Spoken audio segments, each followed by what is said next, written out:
makna kalamul Imam Al-Ghazali rahimahullah wa nafa'ana bihulumi.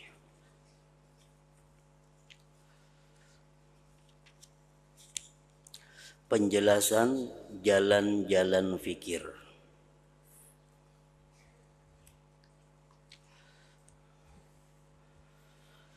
Ketahuilah bahwa pikiran kadang-kadang berlaku atau berjalan pada perkara yang berkaitan dengan agama. Pikiran kita kadang-kadang berputar, pikiran kita kadang-kadang berjalan memikirkan sesuatu yang berhubungan dengan agama. Seperti memahami hukum-hukum Allah Subhanahu wa taala, memahami ayat-ayat Al-Qur'an, memahami sabda-sabda Rasulullah sallallahu alaihi wasallam. Itu contoh orang yang menggunakan fikir pada jalan agama. Atau menggunakan pikir pada sesuatu yang bisa menyelamatkan dirinya daripada dosa. Nah, itu termasuk yang berkaitan dengan agama. Atau menggunakan pikir untuk hal-hal yang bisa menambah ketakwaannya kepada Allah, atau menggunakan pikir pada sesuatu yang menambah kecintaannya kepada Rasulullah sallallahu alaihi wasallam. Nah, itu contoh orang-orang yang menggunakan pikir pada jalan agama. Dan kadang-kadang berlaku itu pikir kita pada sesuatu yang berkaitan dengan selain agama. Kadang-kadang kita berpikir, memutar otak pada sesuatu yang tidak ada sangkut paut dengan agama. Misalnya berpikir tentang bagaimana cara resep makanan. Nah, kayak mencampur ini berapa, mencampur ininya berapa supaya makanan ini jadi nyaman. Nah, itu berpikir dalam sesuatu yang tidak ada sangkut paut masalah agama. Atau berpikir bagaimana menjadikan ini supaya kawa dipakai. Atau berpikir malam ini aku akan makan apa? Makan sate kah malam ini? Ya sudah, malam semalam. Makan soto kah? Atau makan apa? Nah, berpikir yang kada ada sangkut paut dengan masalah agama. Dan hanya saja maksud kami adalah yang berkaitan dengan agama. Yang kita bicarakan, ujar Imamul Ghazali dalam kitab ini, adalah jalan-jalan fikir yang bersangkutan dengan masalah agama.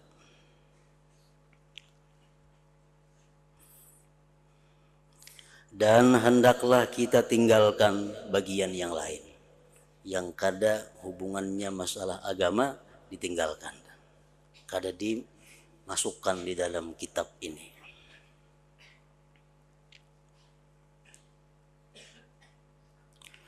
Dan kami maksudkan dengan agama adalah muamalah, hubungan antara hamba dan Tuhan yang Maha Tinggi.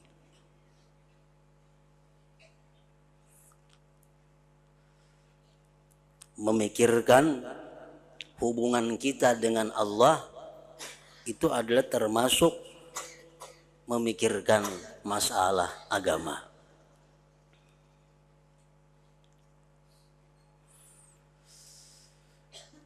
Dan kami maksudkan dengan agama adalah muamalah, hubungan antara hamba dan Tuhan yang maha tinggi. Maka semua pikiran hamba ada kalanya berkaitan dengan hamba. Pikiran kita kadang-kadang berkaitan dengan kita sendiri. Yang kita pikirkan ini adalah diri kita sendiri. Sifat-sifatnya. Kita memikirkan tentang sifat-sifat kita dan keadaan-keadaannya. Kita berpikir tentang bagaimana akhlak kita. Kita berpikir bagaimana kelakuan kita selama ini. Kita berpikir bagaimana kita menjaga diri selama ini. Nah, ini pikir yang mendatangkan pahala. Ini pikir yang disebut yang berhubungan dengan agama. Maka semua pikiran hamba ada kalanya berkaitan dengan hamba. Sifat-sifatnya dan keadaan-keadaannya.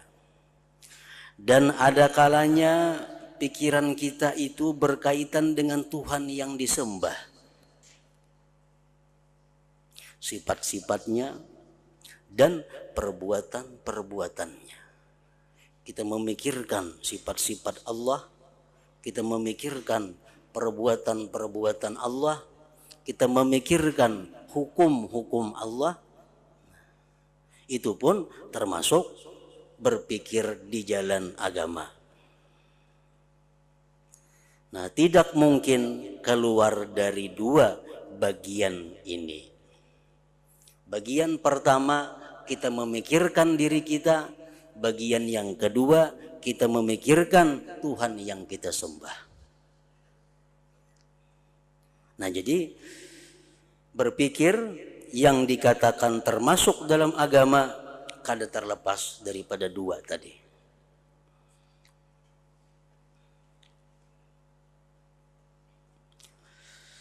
Dan yang berkaitan dengan hamba, dengan kita seorang, ada kalanya memandang pada sesuatu yang disukai di sisi Tuhan yang maha tinggi, atau pada sesuatu yang dibenci. Kita memikirkan diri kita. Itu ada dua. Apa yang disukai Tuhan daripada diri kita ini? Apa akhlak kita yang disukai Allah? Nah, kita pikirkan, Pak. Nah, apa akhlak kita yang disukai Allah? Apa akhlak kita, tingkah laku kita yang dibenci Allah? Kita pikirkan, kita ingat-ingat.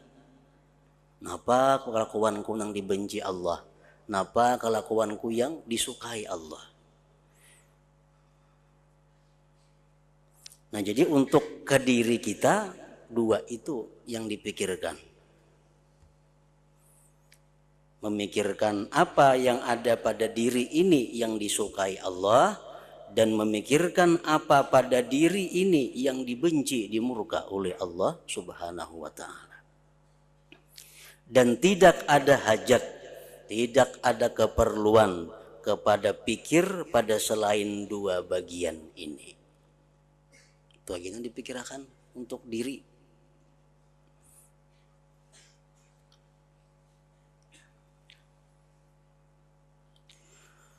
Dan yang berkaitan dengan Tuhan itu ada kalanya memandang pada zatnya. Zat Allah maha besar.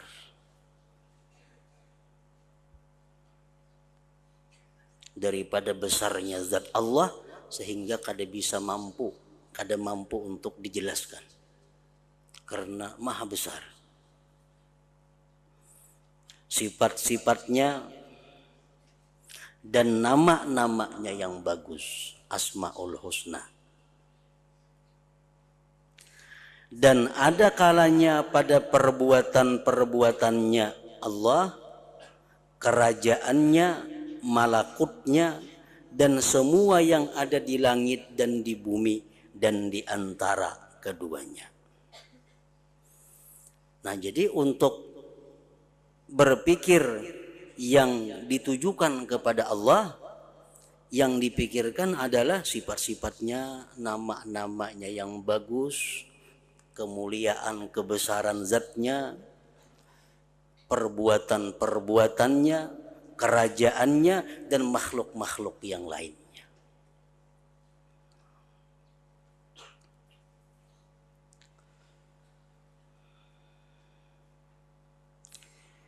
Dan terbukalah bagimu terbatasnya pikiran pada bagian-bagian ini dengan contoh, yaitu bahwa keadaan orang yang berjalan kepada Allah Ta'ala dan orang-orang yang rindu kepada perjumpaan dengannya Allah adalah menyerupai keadaan orang-orang yang sangat rindu.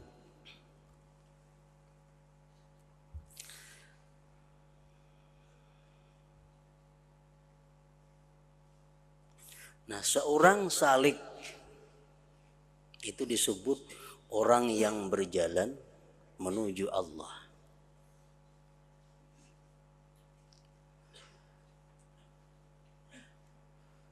Itu dicontohkan dengan orang yang sedang bertunangan. Jadi orang ini sudah melamar, sudah bertunangan, tinggal lagi menunggu harinya. Nah, ini orang yang bertunangan ini adalah orang yang salik. Dia akan menjaga hari-harinya agar jangan sampai putus tunangannya. Dan diharapkan satu saat nanti akan bisa berjumpa dengan orang yang dilamarnya itu. Nah, ini orang salikin. Orang yang salik laksana orang yang bertunangan dengan Allah. Dia berharap satu hari nanti dapat bertemu dengan kekasihnya Allah Subhanahu wa Ta'ala. Nah, oleh karena itu orang yang salik ini dia sangat menjaga diri. Jangan sampai tingkah lakunya itu dibenci oleh calonnya itu. Karena bisa di tengah jalan diputusi orang. Nah, orang-orang yang kadada minat untuk menjadikan Allah sebagai kekasih, orang-orang yang tidak ada kehendak untuk melamar kepada Allah Subhanahu wa Ta'ala, itu laksana orang yang kada bertunangan. Bebas hidupin yang kayak apa tingkah lakunya. Kada denang bakal memutusinya juga orang. Nah, itu percontohannya. Jadi orang yang salikin ini orang yang berharap satu saat berjumpa dengan kekasihnya Allah Subhanahu wa Ta'ala.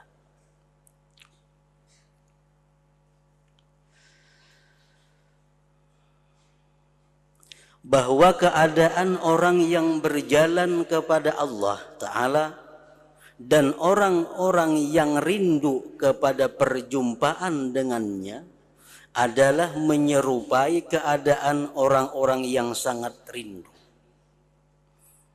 Maka hendaklah kita menjadikan orang yang rindu, yang mengikuti hawa nafsunya akan contoh kita. Maka kami berkata,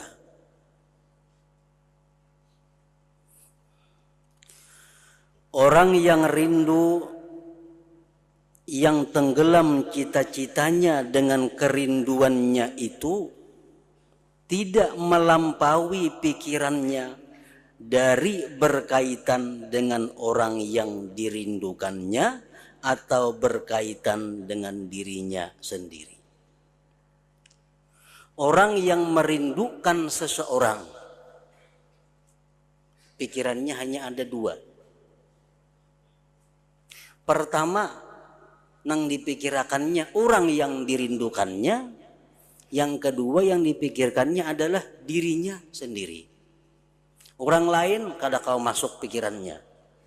Karena cita-citanya, kerinduannya hanya terarah kepada seseorang.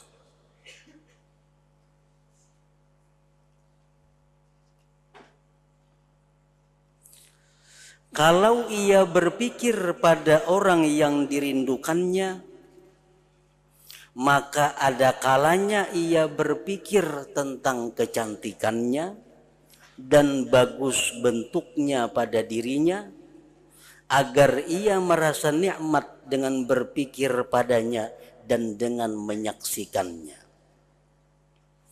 Dan ada kalanya ia berpikir pada perbuatan-perbuatannya yang halus, yang bagus, yang menunjukkan kepada akhlaknya dan sifat-sifatnya.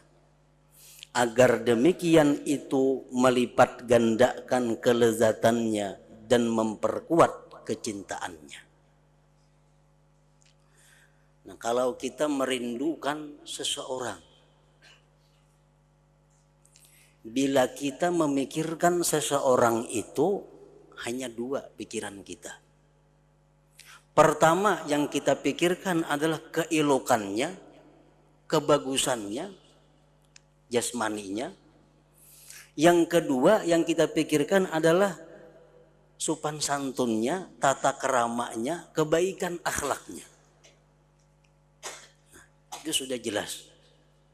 Dengan berpikir demikian itu akan merasakan kelezatan sesuatu, terutama di waktu akan menyaksikannya. Nah, orang merindukan si Fulan. Belenya ingat lawan Fulan itu, nanti ingatakannya keindahannya, kebaikan tingkah lakunya, itu dua perkara itu. Nah, kayak itu juga halnya orang-orang yang merindukan Allah Subhanahu wa ta'ala, pikirannya hanya dua. Tentang kehebatan, kebesaran zat Allah Subhanahu wa ta'ala, tentang kehebatan sifat-sifatnya, perbuatan-perbuatannya Allah Subhanahu wa ta'ala. Nah, itu orang yang rindunya kepada Allah Subhanahu wa ta'ala. Setiap kali dia berpikir tentang Allah, dia ingat kehebatan Allah. Dia ingat ciptaan-ciptaan Allah yang menakjubkan, yang luar biasa.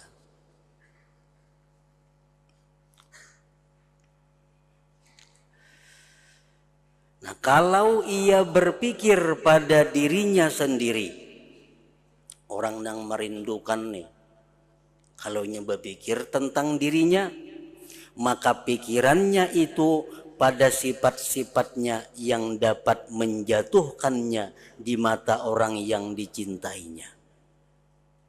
Sehingga ia bersih dari sifat-sifat tersebut. Atau pada sifat-sifat yang dapat mendekatkannya dengan orang yang dicintai dan membuat orang itu mencintainya, sehingga ia bersifat dengan sifat-sifat tersebut. Nah, bagi orang yang merindukan seseorang, kalau ia berpikir tentang dirinya, hanya dua yang dipikirkannya. Mengapa? Memikirkan napa-napa perbuatanku nang maulah inya katuju. Lawan berpikir napa-napa akhlakku nang membuat inya kada katuju. Pasti demikian. Nah, kalau kita merindukan seseorang, kita berpikir diri kita akan berpikir mun aku macam ini nya kada katuju, mun aku nangka ini inya katuju. Nah, itu aja pikirannya.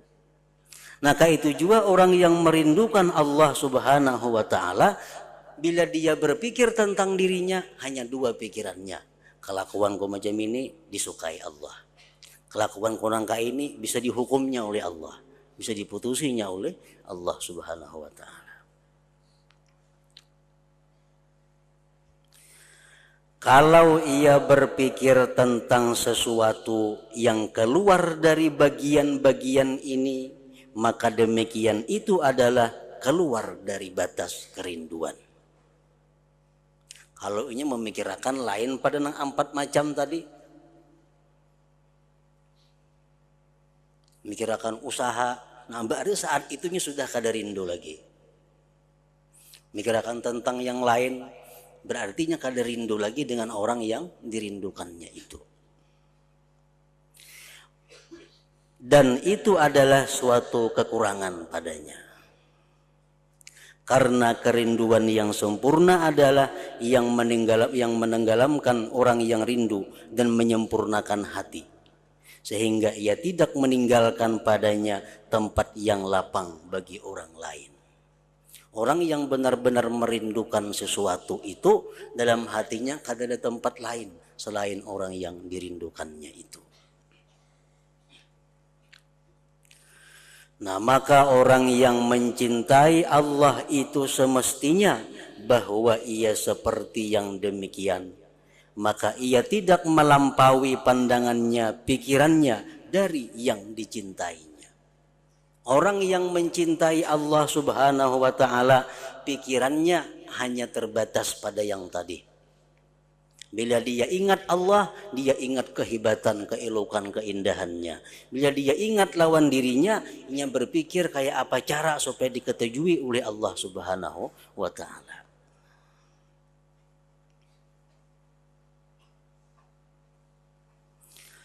Dan apabila pikirannya itu terbatas pada 4 bagian-bagian ini, maka ia tidak keluar dari tuntutan cinta sama sekali. Berarti ini bujur-bujur cinta. Maka hendaklah kita memulai dengan bagian pertama,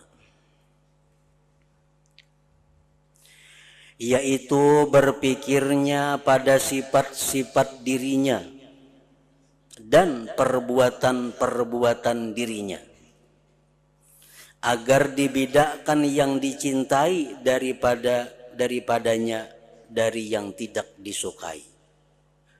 Sesungguhnya pikiran ini adalah yang berkaitan dengan ilmu muamalah yang menjadi maksud dengan kitab ini. Adapun bagian yang lain maka berkaitan dengan ilmu mukasyafah.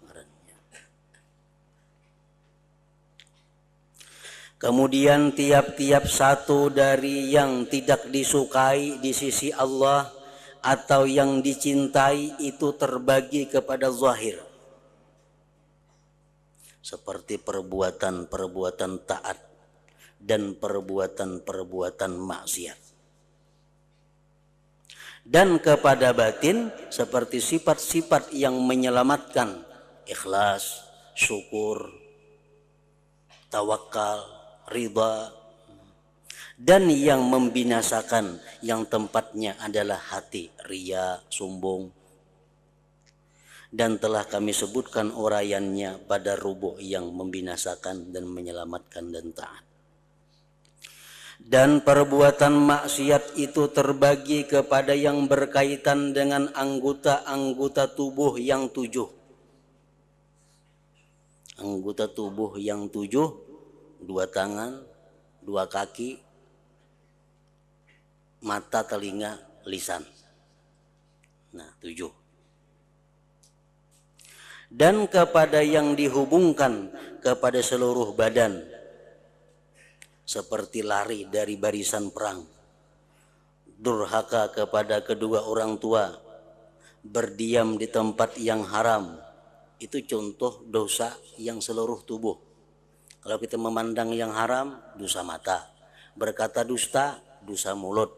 Tapi kalau durhaka kepada orang tua, dosa seluruh tubuh. Dan wajib pada setiap yang tidak disukai bertafakkur pada 3 perkara. Nah, kita tadi mencintai, merindukan Allah Subhanahu wa ta'ala. Kita mencintai, merindukan Allah Subhanahu wa ta'ala. Nah, pikiran kita, kalau kita bujur-bujur cinta kepada Allah, pikiran kita itu yang pertama terarah kepada diri kita. Kita pikirkan diri kita ini, sifat-sifat diri kita, dan perbuatan-perbuatan diri kita.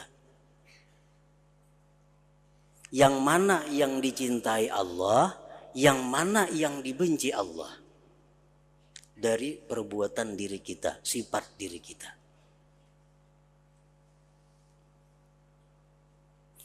Nah, apabila kita berpikir tentang yang tidak disukai Allah pada diri kita, kita ingat lisan kita ada bertutur yang haram. Kita pikirkan mata kita ada melihat yang haram. Kita pikirkan telinga kita ada mendengar yang haram. Kita pikirkan kaki kita ada melangkah kepada yang haram. Nah, berarti banyak perilaku kita ini yang dibenci oleh Allah, orang yang kita rindukan itu.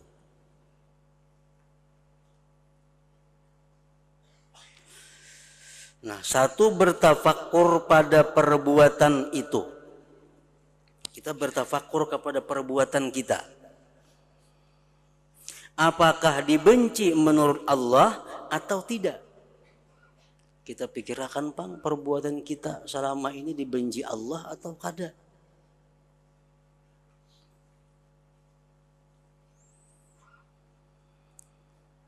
Karena banyak sekali sesuatu tidak tampak bahwa ia adalah dibenci, tetapi diketahui dengan penelitian yang halus. Banyak perbuatan-perbuatan yang sepertinya terpuji, padahal kalau dipikirkan dalam-dalam itu dicela oleh Allah. Makanya memerlukan fikir. Banyak perbuatan-perbuatan yang zahirnya taat, tapi kalau didalami dipikirkan, sekalinya dibenci Allah. Contohnya apa? Contohnya kita bersedekah. Nah, bersedekah kepada fakir miskin, secara zahir itu disukai Allah. Tetapi kalau kita bersedekah itu kita meninggal, kadang memberi kepada orang-orang yang dekat dengan kita, orang tua kita taliung disedekahi, dan sanak nang miskin taliung disedekahi, kamanakan nang miskin taliung disedekahi, orang maka diberi sedekah. Nah, kalau dihimati itu dicela oleh Allah. Sedekah kita itu kada bujur, karena kita membiarkan orang-orang yang wajib kita santuni, kita biarkan, kita berikan kepada orang-orang yang jauh daripada kita. Nah, itu dapat diketahui dengan berpikir. Yang kedua, bertafakur tentang bahwa kalau ia adalah dibenci. Berpikir. Kita pikir, pertama kita berpikir kelakuan kita selama ini dibenci Allah atau dicinta Allah. Kita berpikir sifat kita selama ini dibenci Allah atau dimurka Allah. Pikir, dihitung-hitung, ternyata perilaku kita dibenci Allah. Ternyata sifat-sifat kita banyak yang dicela oleh Allah. Nah, bertafakur tentang bahwa kalau ia adalah dibenci, lalu apa jalan menjaga diri daripadanya?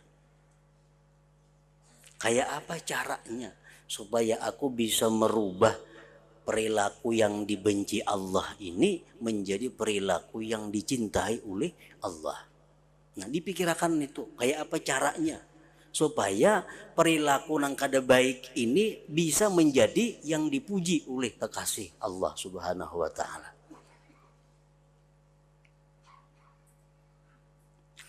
Yang ketiga, bahwa yang dibenci ini apakah ia bersifat dengannya sekarang? Perilaku nang dibenci Allah ini apakah saat ini ada pada diri kita? Nah, kalau saat ini ada pada diri kita, maka ia meninggalkannya. Tinggalkan itu, jangan lagi. Atau ia menghadap kepadanya pada waktu mendatang. Nah, perilaku nang kada baik ini hari ini kada ada, Bang. Cuma isuk bakal ada. Pikirkan pang ini esok kayak apa, maka ia menjaga diri daripadanya. Esok nih pacang banyak maksiat di sini nah. Esok pacang banyak maksiat. Ada ini, ada itu, macam-macam. Nah, kayak apa caranya aku bisa selamat, bisa menjaga diri daripada maksiat itu? Nah, berpikir seperti itu. Atau mengerjakannya pada hal ihwal yang lalu, maka ia memerlukan kepada memperbaikinya. Sekarang perilakuku, tingkah lakuku ada yang dibenci Allah. Dan akan datang pun kadang melihat ada hal-hal yang dilarang Allah yang bakal diperbuat. Tapi dahulu aku banyak kada sembahyang. Tapi dahulu aku banyak berdusta. Tapi dahulu aku banyak berbuat riba. Dahulu banyak. Nah, dipikirkan kayak apa cara untuk menghapuskannya. Nah, maka ia memerlukan kepada memperbaikinya.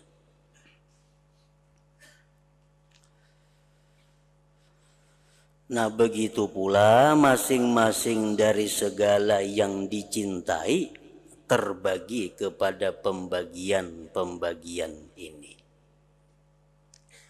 Nah, kalau kita berpikir tentang diri kita, yang pertama kita pikirkan adalah tingkah lakuku sekarang ini apakah dibenci atau dicinta Allah.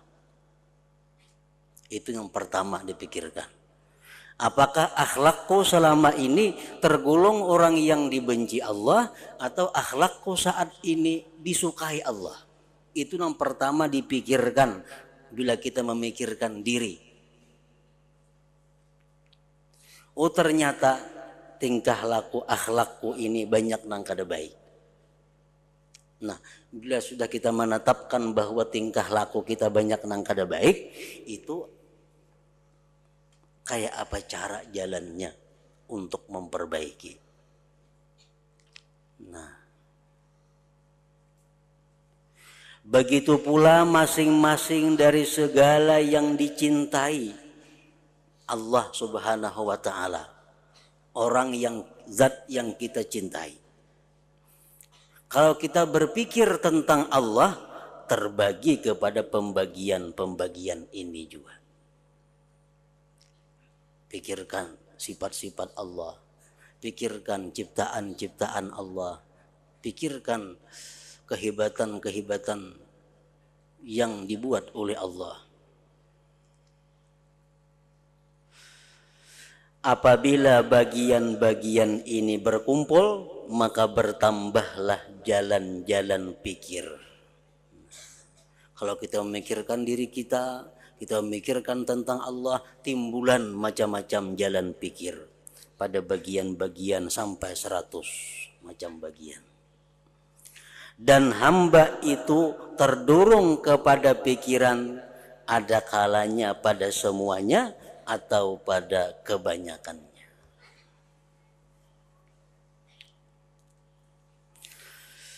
Dan penjelasan masing-masing pembagian ini panjang. Tetapi bagian ini terbatas pada 4 macam, yaitu perbuatan taat, perbuatan maksiat, sifat-sifat yang membinasakan, dan sifat-sifat yang menyelamatkan. Pikirkan apa perbuatan taat yang bisa kita lakukan. Pikirkan perbuatan maksiat apa yang telah dilakukan. Pikirkan sifat-sifat nang kada baik apa nang ada dalam hati kita. Pikirkan sifat-sifat yang baik apa yang ada dalam hati kita. Nah, 4 perkara itu. Maka hendaklah kami menyebutkan contoh mengenai masing-masing macam agar dengannya murid membandingkan terhadap lainnya dan terbuka baginya pintu pikiran dan menjadi luas jalan baginya, yaitu macam yang pertama perbuatan maksiat. Semestinya bahwa manusia memeriksa pada setiap pagi hari akan semua anggota badannya yang 7 secara terperinci. Tuh, setiap pagi hari kita adakan waktu yuhasibu nafsah, menghisap akan dirinya, terutama anggota 7, kemudian badannya secara jumlah. Apakah ia pada waktu itu mengerjakan maksiat? Di waktu kita berpikir tadi, apakah kita ada saat ini mengerjakan maksiat? Maka ia meninggalkannya, tinggalkan maksiat itu. Atau melakukannya kemarin, semalam ada maksiat, maka ia memperbaikinya dengan meninggalkan dan penyesalan. Atau ia menghadap kepadanya pada siang harinya, maka ia bersiap-siap untuk menjaga diri dan menjauhinya. Nah, 3 pikiran itu.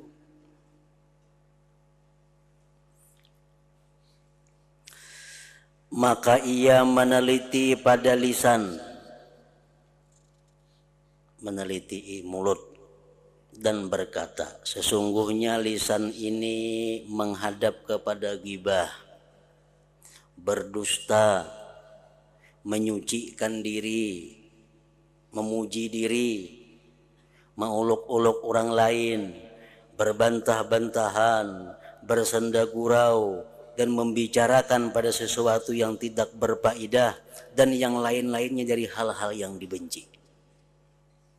Nah, ini dalam pemeriksaan lisan. Maka ia menetapkan pertama-tama pada dirinya bahwa perbuatan-perbuatan itu dibenci di sisi Allah Ta'ala. Ghibah dibenci Allah, dusta dibenci Allah, menguluk-uluk orang dibenci Allah.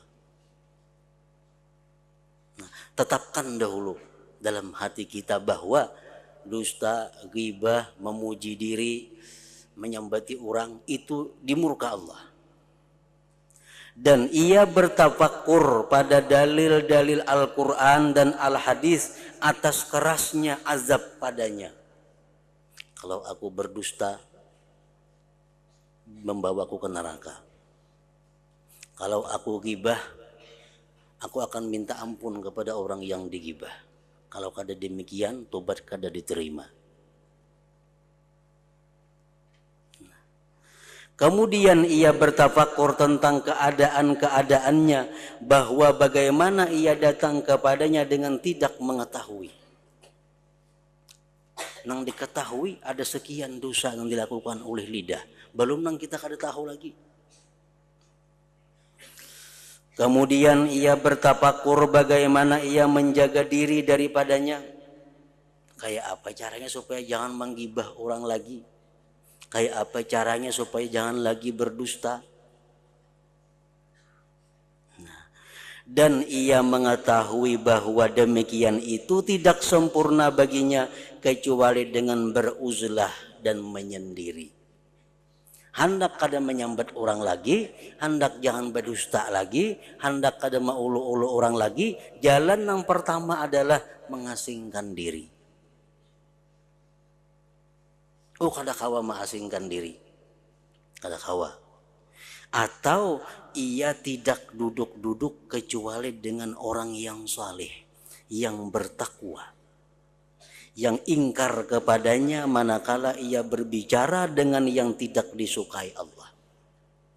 Nah, kalau kada kawa menyendiri, ayo bakawan, cuma cari kawan nang takwa, cari kawan nang bisa menegur kita kalau kita salah.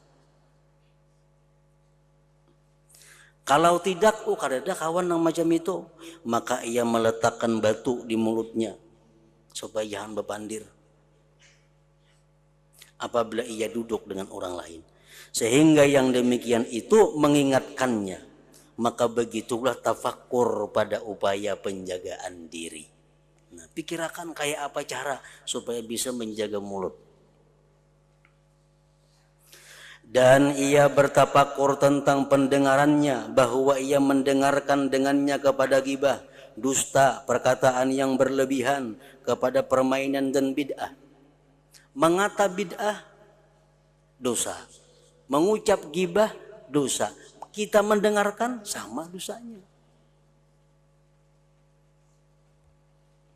Dan bahwa yang demikian itu didengarnya dari Zaid dan Umar umpamanya.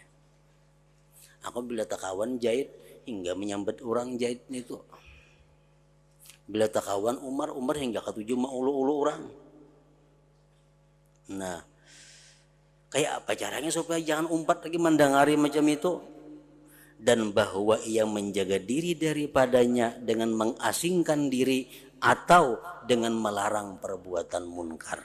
Pilih dua, munnya kawa menagur inya bila bakawan kawani, bila kada kawa putus jangan bakawan lagi lawan inya. Maka manakala yang demikian telah terjadi, maka ia berpikir tentang perutnya, bahwa ia maksiat kepada Allah padanya dengan makan dan minum. Ada kalanya dengan banyaknya makan dari makanan yang halal, karena sesungguhnya yang demikian itu adalah dibenci di sisi Allah dan menguatkan syahwat yang menjadi senjata syaitan musuh Allah. Dan ada kalanya dengan makan makanan yang haram atau yang syubhat. Berpikir masalah makanan. Ini makanan kayak apa caranya supaya nangku makan ini nang halal. Kayak apa caranya supaya aku ini jangan makan yang haram. Nah, maka ia meneliti dari mana makanannya, pakaiannya, tempat tinggalnya, usahanya, dan apa usahanya. Dan ia berpikir tentang jalan yang halal dan tempat-tempat masuknya. Kemudian ia berpikir pada jalan upaya dalam berusaha dengan yang halal dan menjaga diri dari yang haram. Nah, berpikir kayak apa cara mendapatkan sesuatu yang halal, itu pikiran yang dipuji. Dan ia menetapkan kepada dirinya bahwa segala ibadah semuanya adalah hilang beserta makan makanan yang haram. Kalau di perut kita ada makanan yang diharamkan Allah, apapun ibadah yang kita lakukan itu adalah hilang sia-sia. Dan bahwa makan makanan yang halal adalah dasar semua ibadah seluruhnya. Dan bahwa Allah Ta'ala tidak menerima salat hamba yang pada harga pakaiannya itu terdapat 1 dirham yang haram, sebagaimana disebutkan dalam hadis. Nah, maka begitulah ia berpikir pada semua anggota badannya. Maka pada kadar ini cukup dari menyelidiki secara mendalam. Maka manakala berhasil dengan tafakkur akan hakikat ma'rifat dengan keadaan-keadaan ini, maka ia menyibukkan diri dengan muraqabah sepanjang hari. Mengawasi diri, mengontrol diri sepanjang hari. Sehingga ia menjaga anggota badannya daripadanya yang dibenci oleh Allah Subhanahu wa Ta'ala. Nah, itu contoh-contoh berpikir di jalan agama yang berpikir sesaat lebih banyak pahalanya daripada ibadah selama setahun.